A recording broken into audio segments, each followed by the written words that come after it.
ओम श्री लक्ष्मी नारायण जी नमः। सुख सागर 10वां स्कंद 69वां अध्याय। नारद मुनि को श्री कृष्ण जी के सब महलों में रहने का संदेह करना। सुखदेव जी ने कहा, हे परीक्षित, एक दिन नारद जी ने अमरावतीपुरी में क्या देखा कि राजा इंद्र की दोनों स्त्रियां आपस में झगड़ा कर रही हैं। तब उन्होंने विचार किया कि दोनों सवती होने से यह दशा है। श्री कृष्ण जी के 16,108 स्त्री हैं, उनमें किस तरह बनती होगी। न मालूम गोपीनाथ उनको इकट्ठा बुलाते हैं या पारी बांधकर उनके पास रहते हैं। यह हाल देखना चाहिए। ऐसा विचार कर नारद जी द्वारका में आए तो क्या देखा कि वह अच्छे अच्छे बाग, उत्तम उत्तम पुष्प व फल लगे होकर उनमें अनेक पक्षी बोलते हैं। अनगिनती तड़ाग व बावली में कमल फूले हैं। उन पर भोरों का गूंजना बहुत शुभ शोभा देता है। सुनहले किले के चारों ओर समुद्र लहरें ले रहा है। माली लोग मीठे मीठे स्वरों में गाते हुए क्यारियां सींच रहे हैं। पनघट पर झुंड के झुंड महासुंदरी स्त्रियां अच्छा अच्छा गहना व कपड़ा पहने दिखलाई दी।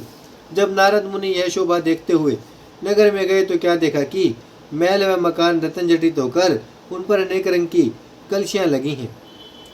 तिनमें मंदिर मध्य की महिमा कहीं न जाए, मानो रतन जड़ाओं में मणिक धरो बनाए। उस नगर की सब दुकानें व सड़कें उत्तम हैं। घर घर कथा व हरि चर्चा हो रही है।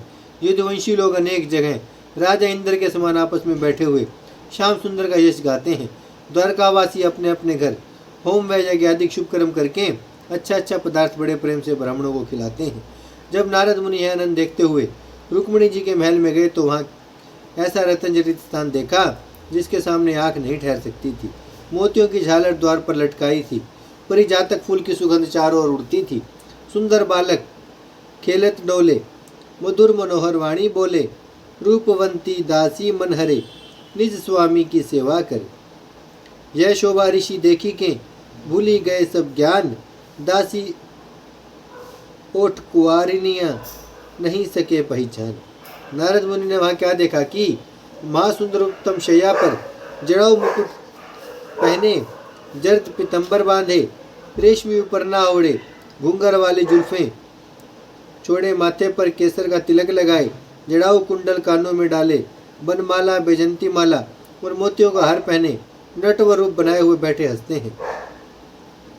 हजारों दासियां रहने पर भी रुक्मिणी जी आप खड़ी हुई पंखा हाँकती हैं।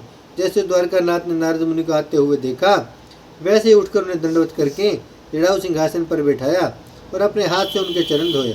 चरणोदक लेकर विधि पूर्वक उनका पूजन किया और हाथ जोड़कर बोले, हे मुनिनाथ, आपने दयालु होकर मुझे दर्शन दिया, नहीं तो संसारी मनुष्यों को तुम्हारा दर्शन मिलना दुर्लभ है। हम क्या सेवा करें जिसमें हमारा कल्याण हो। जा घर चरण साधु के जावे, वे नर सुख संपत्ति सब पावे।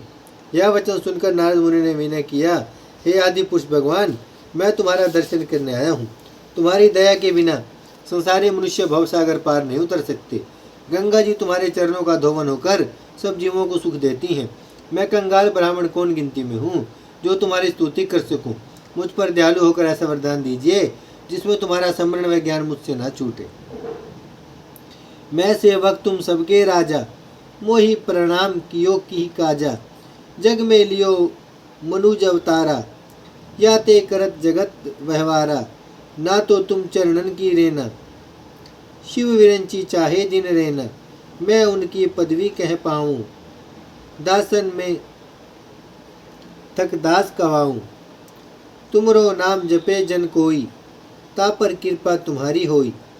यह तुमरे मन में जनी आवे, नारद हमसे पाँव धुआवे। या ही विधि हम पुत्र तुम्हारे, कृपावंत तुम तात हमारे। जा पर कृपा तुम्हारी होई, अंधकूप सो निकसे सोई। भक्तन के दुख हरण को धरने उतारन भार, लीन हो तुम अवतार है माखन प्रभु करतार। जब इस तरह स्तुति करके नारद मुनि वहां से विदा होकर सत्यभामा के घर गए तो क्या देखा कि उद्धव जी वहां पर मुरली मनोहर से चौपड़ खेलते हैं। ऋषि को देखी उठे घनश्यामा, वाही भांति करो प्रणामा। कहो धन्य है भाग्य हमारे, जो तुमसे ऋषिराज पधारे। कृपा करो दिगराज गुसाई, कछुक दिवस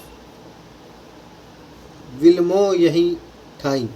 यह वचन सुनते नारद मुनि वहां से भी श्याम सुंदर को आशीर्वाद देकर जाम्बवंती के यहाँ गई। तब वैकुंठनाथ को अंग में उपटन में फुलेल मलवाते देखकर बिना भेंट किए फिर आए, क्योंकि शास्त्र में तेल लगाते समय दंडवत करना व आशीर्वाद देना वर्जित है। फिर नारद जी ने कालिंदी के महल में जाकर देखा तो श्याम सुंदर को पलंग पर सोए हुए पाया।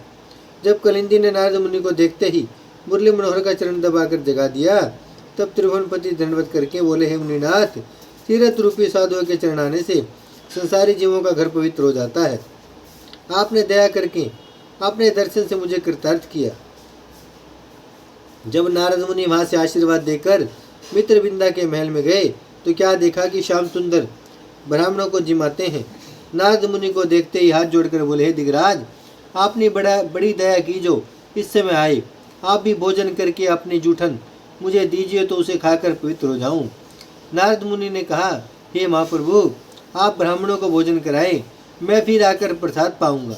यह वचन कहकर नारद मुनि सत्या के महल में गए तो क्या देखा कि वृंदावन विहारी भक्त हितकारी आनंद पूर्वक विहार कर रहे हैं। यह कौतुक देखते ही वहां से उल्टे पांव फिर कर भद्रा के मंदिर में आए तो द्वारकानाथ को भोजन करते पाया। वहां से लक्ष्मणा के घर आए जाकर वैकुंठनाथ को स्नान करते देखा।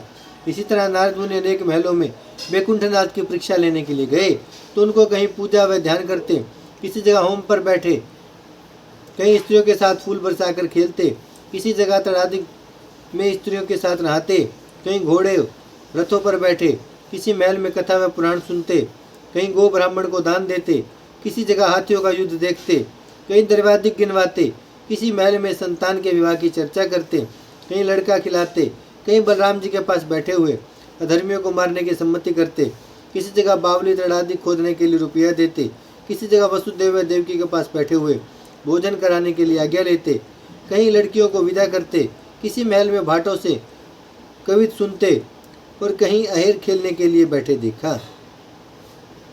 कहूँ नारिन को कौतुक देखे, कहूँ नारिन सो खेलत पेखे, कहूँ नारिन सो करत ठिठोली, बोलत विविध भांति की बोली, कहूँ नारिन में कलह करावे, कहूँ अनमनी नारी मनावे, कहूँ पुत्र को ब्याह के लावे, बहु समेत तहाँ करत उत्सव बहुत, लोगन को धन देत। या विधि जिस जिस महल में नारद मुनि पूछे जाए, प्रिया सहित देखे तहाँ माखन प्रभु जे दुराए। नारद के संशय मन माही, श्याम बिना को ग्रह नाही, जिस घर जाऊं तहाँ बिहारी, ऐसे प्रभु लीला विस्तारी। नारद जी ने श्याम सुंदर की यह महिमा देखते ही लज्जित होकर कहा कि त्रिभुवनपति ने मेरा चरण धोकर चरणामृत लिया और मैंने अपने ज्ञान से उनकी परीक्षा लेने की इच्छा की, सो मुझसे बड़ा अपराध हुआ। जब ऐसा विचार कर नारद मुनि भय से कांपने लगे तब मुरली मनोहर हंसकर बोले, मुनिनाथ, आज तुम्हारी क्या दशा है। जैसे यह वचन नारद जी ने सुना वैसे ही हरिचरणों पर गिर पड़े और हाथ जोड़कर विनय कहे, दीनानाथ, मैं ज्ञानता से तुम्हारी परीक्षा लेना चाहता था, सो लज्जित होकर उसका फल पाया। अब मुझ दिन पर दयालु होकर मेरा अपराध क्षमा कीजिए। मैं तुम रो भिक्षुक चेदुना था, भावो सदा नाम गुण गाथा, तुमरी माया सब जग जानी, तिहि सो मेरी मति भरवानी, तुमरो मन जपे जो कोई, परम धाम पावत है सोई, कृपा करो मेरा भ्रम तारो, भव सागर से पार उतारो। यह स्तुति सुनकर वैकुंठनाथ बोले, मुनिनाथ, तुम कुछ संदेह अपने मन में ना लाकर मेरी माया को अति बलवान समझो। जब वह माया सब जगत को मोहकर मुझे भी नहीं छोड़ती तो दूसरे की क्या सामर्थ्य है जो संसार में उत्पन्न होकर उसके वश ना हो। हे नारद मुनि, मेरे भेद व कामों को पूछना बहुत कठिन है, कोई स्थान मुझसे खाली नहीं रहता। सब जीवों को उत्पन्न व रक्षा करने और चारों वर्ण व चारों आश्रम के धर्म का रखने वाला मैं हूँ। सगुण अवतार में इस वास्ते लेता हूँ जिसमें संसारी जीव मुझे शुभ कर्म करते देखकर उसी तरह अच्छा काम किया करें। तुम मेरे कामों की परीक्षा लेने में न रहकर हरि भजन किया करो। के ही कारण भ्रम में परे करो अपनो काज, लोगन के पातक हरो दर्शन दे दी ऋषिराज। यह सुनते ही नारद मुनि वासुदेव नंदन से अपना अपराध क्षमा करा के बोले, हे महाप्रभु, आप दयालु होकर ऐसा वरदान मुझे दीजिए जिसमें तुम्हारे चरणों की भक्ति सदा बनी रहकर संसारी माया मेरे ऊपर ना व्यापे। जब केशव मूर्ति ने नारद मुनि को इच्छा पूर्वक वरदान देकर विदा किया तब वह दंडवत करके वीणा बजाते हुए हरिगुण गाते हुए सत्यभामा के पास जाकर बोले कि हे सत्यभामा, तू पृथ्वी का अवतार है। तुमसे मुरली मनोहर रुक्मिणी को अधिक प्यार करते हैं, इसलिए तुम श्याम सुंदर को मुझे दान देकर मोल ले लो तो वह तेरे अधीन रहेंगे। यह वचन सुनते सत्यभामा ने प्राणनाथ से आज्ञा लेकर उन्हें परिजातक समेत नारद जी को संकल्प दिया। जब नारद मुनि मुरली मनोहर को अपने साथ ले चले तब सत्यभामा उनके बराबर सोना देने लगी तो नारद जी ने सोने के बदले तुलसी दल लेकर मुरली मनोहर को फेर दिया और आनंद पूर्वक ब्रह्मलोक को चले गए। श्री कृष्ण चंद्रानंद का उसी दिन से सत्यभामा पर अधिक प्रीति करने लगे। श्री भगवान महासुखकारी रहे सदा जैसे ग्रहचारी, सकल पुत्र दारा सब रहिए, और कुटुंब कहाँ लो कहिए। रक्षा करी सबको दुख हरे, इच्छा उनकी पूर्ण करे। कृष्ण नारी यो मन में जाने, मोसो भूत प्रीति हरि माने। यह लीला अद्भुत सुखदाई, जो जन कहे सुने चितलाई। लहे महासुख संपदा, सुख पावे कछु नाही। निर्मल यश प्रकटे, सदा रहे बंश जग माही। ओम श्री लक्ष्मी नारायण जी नमः। भजमन नारायण नारायण नारायण, श्रीमन नारायण नारायण नारायण। लक्ष्मी नारायण नारायण नारायण, सत्य नारायण नारायण नारायण। भजमन नारायण श्रीमन नारायण, लक्ष्मी नारायण सत्य नारायण। भजमन नारायण नारायण नारायण। भागवत महापुराण की जय, लक्ष्मी नारायण भगवान की जय, गौ माता की जय, गंगा मैया की जय, धरती माता की जय, शिव परिवार की जय। हर हर महा